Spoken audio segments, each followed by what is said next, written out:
नमस्कार दोस्तों, स्वागत है आपका हमारे चैनल ज्ञान सागर में। आज से हम आयुर्वेद के रहस्य विषय पर चर्चा शुरू करने जा रहे हैं। इस श्रृंखला में आप जानेंगे आयुर्वेद से जुड़े अनेक गूढ़ और चमत्कारी रहस्य जो न केवल रोगों का निवारण करते हैं बल्कि जीवन के प्रत्येक अंग को संतुलित और समृद्ध भी बनाते हैं। तो आइए डूबते हैं इस प्राचीन विज्ञान की उस गहराई में जहां हर श्वास, हर तत्व स्वास्थ्य का एक मंत्र है।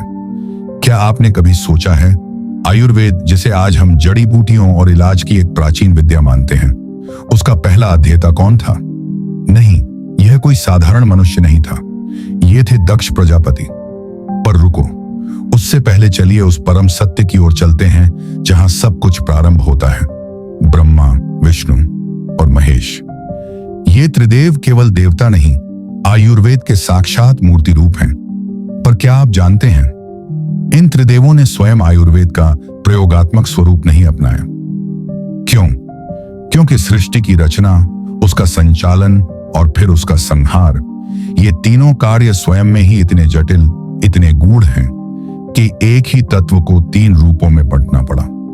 ब्रह्मा बने रचयिता, विष्णु बने पालक और महेश बने संहारक।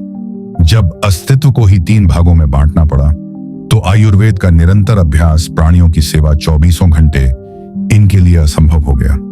इसीलिए उन्होंने यह दिव्य भार सौंपा अश्विनी कुमारों को और उसी राह पर चल पड़े दक्ष प्रजापति। पर क्या आप जानते हैं, दक्ष कोई साधारण देव नहीं थे, वे समस्त प्रजापतियों में प्रधान थे। उनके ऊपर सृष्टि संचालन का विशाल दायित्व था।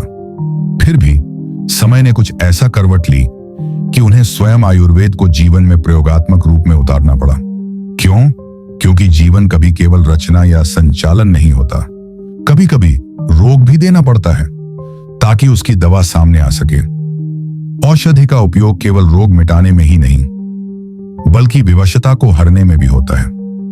और तब स्वयं दक्ष प्रजापति ने वो मार्ग अपनाया जहां रोग को उत्पन्न करना भी एक उच्च उद्देश्य का साधन बन गया। एक देव जब चिकित्सा करता है तो उसका अर्थ केवल उपचार नहीं होता बल्कि ब्रह्मज्ञान का संचार होता है। दक्ष प्रजापति सृष्टि के विस्तार के लिए एक के बाद एक संतानें उत्पन्न करते गए। उनकी 27 कन्याएं साक्षात सौंदर्य की प्रतिमूर्ति थीं और उन्होंने इन सबका विवाह चंद्रमा से कर दिया।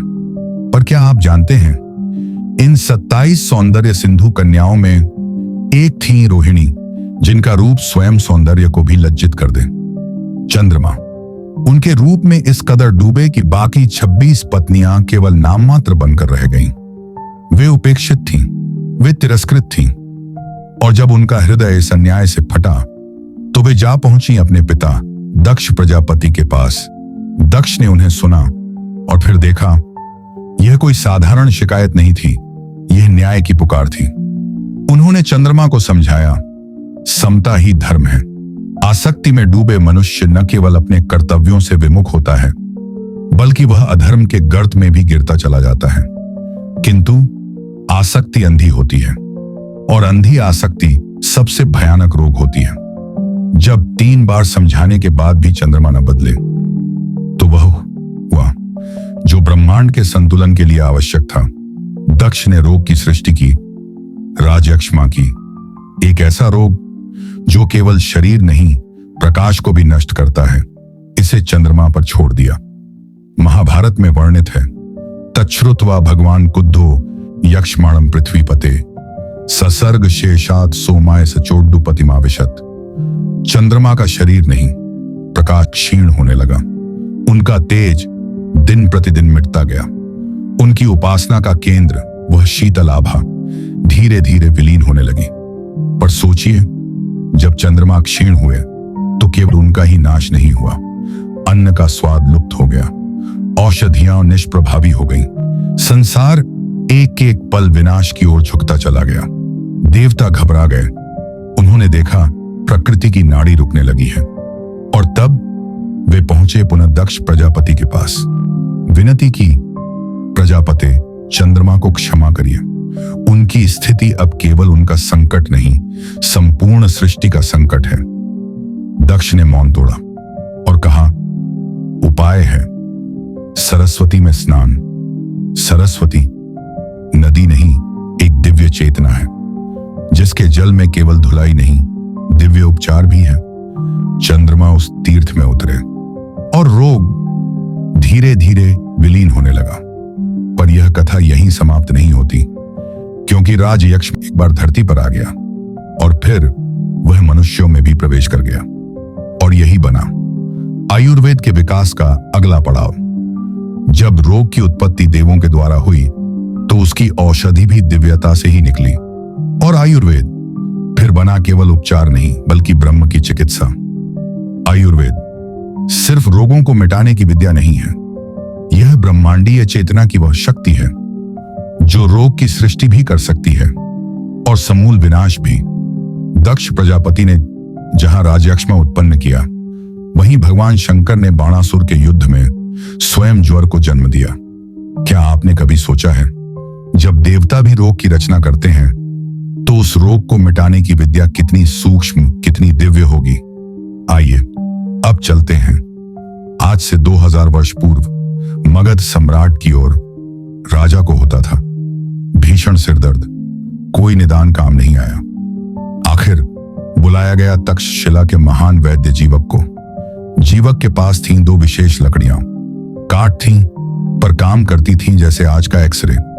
उनसे उन्होंने देखा राजा की नासिका में एक कण खजूरा चिपका हुआ है। वह भीतर जाकर रस पी रहा था और शरीर में फैलते हुए अब वह असह्य पीड़ा का कारण बन गया था।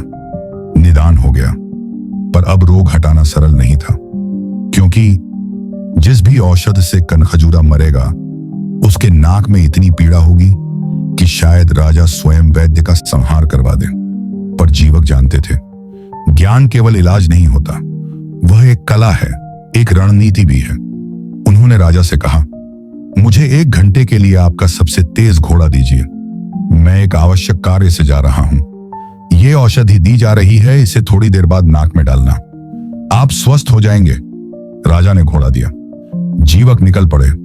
घोड़ा सरपट दौड़ रहा था, जैसे समय को चीरता जा रहा हो। कहीं दूर एक वन सीमा पर पहुंचकर जीवक रुके। एक सेब निकाला, कई टुकड़े किए, एक में मिलाया रोगोत्पादक तत्व, दूसरे में रोग शामक दवा। बाकी टुकड़ों को वे स्वयं खाने लगे ताकि भय और चिंता से मुक्त रहें। तभी एक अश्वारोही आता दिखा। वह था राजा का सेनापति। क्रोधित, उत्तेजित, उसका स्वर गूंजा, राजा छटपटा रहे हैं। तूने उन्हें जहर दिया है क्या? तेरी सजा तय है, फांसी। जीवक शांत रहा। वह जानता था रोग का तड़पना भी एक उपचार की प्रक्रिया है। जीवक ने मुस्कुराकर कहा, सेनापति जी, जल्दी क्या है, थोड़ा फल खा लीजिए, आप थक गए होंगे।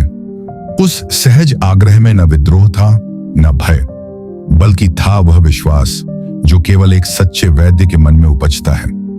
सेनापति मान गए और वही टुकड़ा खा लिया जिसमें रोगोत्पादक औषधि मिली थी। क्षण भर में उनके हाथ पांव सुन्न पड़ गए, वाणी थम गई और वे धरती पर निढाल हो गए। उनकी आंखों से बह निकले आश्चर्य और पीड़ा के आंसू। पर जीवक का हृदय निर्मल था। वह क्रोध से नहीं, करुणा से भरा हुआ था। वह झुके सेनापति के पास और बहुत सौम्य स्वर में बोले, सेनापति जी, हमने आपको कोई कष्ट नहीं पहुंचाया। आप बहुत उग्र थे। यदि आप हमें उस स्थिति में पकड़कर ले जाते तो आपके व्यवहार पर आपको खेद होता। इसीलिए हमने एक क्षणिक रोग उत्पन्न किया ताकि आपके हृदय को विश्राम मिले और आपकी बुद्धि को शांति। और जैसे ही ये शब्द पूरे हुए, सामने से आ गया एक भव्य जुलूस। राजपुरुष, पुरोहित और स्वयं सम्राट का संदेश लेकर एक समूह आया जो कह रहा था, जीवक जी, राजा पूर्णतः स्वस्थ हैं। आपका स्वागत करने स्वयं सम्राट ने हमें भेजा है। सेनापति स्तब्ध और हतप्रभ। इतना संयम, इतनी दूरदर्शिता और इतनी गहराई। जीवक ने एक और टुकड़ा निकाला, इस बार रोग शामक औषधि मिश्रित। वह टुकड़ा सेनापति के मुंह में रखा और पल भर में ही वे पूर्णतः स्वस्थ हो गए। आज केवल राजा नहीं, सेनापति भी चिकित्सा के चमत्कार को जान चुके थे। इस घटना ने सिद्ध कर दिया, एक सच्चा वैद्य न केवल रोग मिटा सकता है, बल्कि आवश्यकता पड़ने पर रोग की रचना भी कर सकता है, मात्र मन की शुद्धि और चेतना के विकास हेतु। और मित्रों, यही है आयुर्वेद की परम शक्ति। यह केवल दवाओं की विद्या नहीं है, यह जीवन दर्शन है। अगली कड़ी में हम बात करेंगे उन दिव्य चिकित्सकों की जिन्होंने स्वयं देवताओं से यह विद्या प्राप्त की। अश्विनी कुमारों की कथा, कैसे उन्होंने आयुर्वेद को सदियों तक जीवित रखा और कैसे उनके प्रयोग आज भी हमारे भीतर जागते हैं। हर उस पल जब हम प्रकृति से जुड़ते हैं, तब तक सुनते रहिए आयुर्वेद के रहस्य, जहां हर कथा में छिपा है एक सूत्र स्वास्थ्य, संतुलन और साक्षात्कार का। धन्यवाद।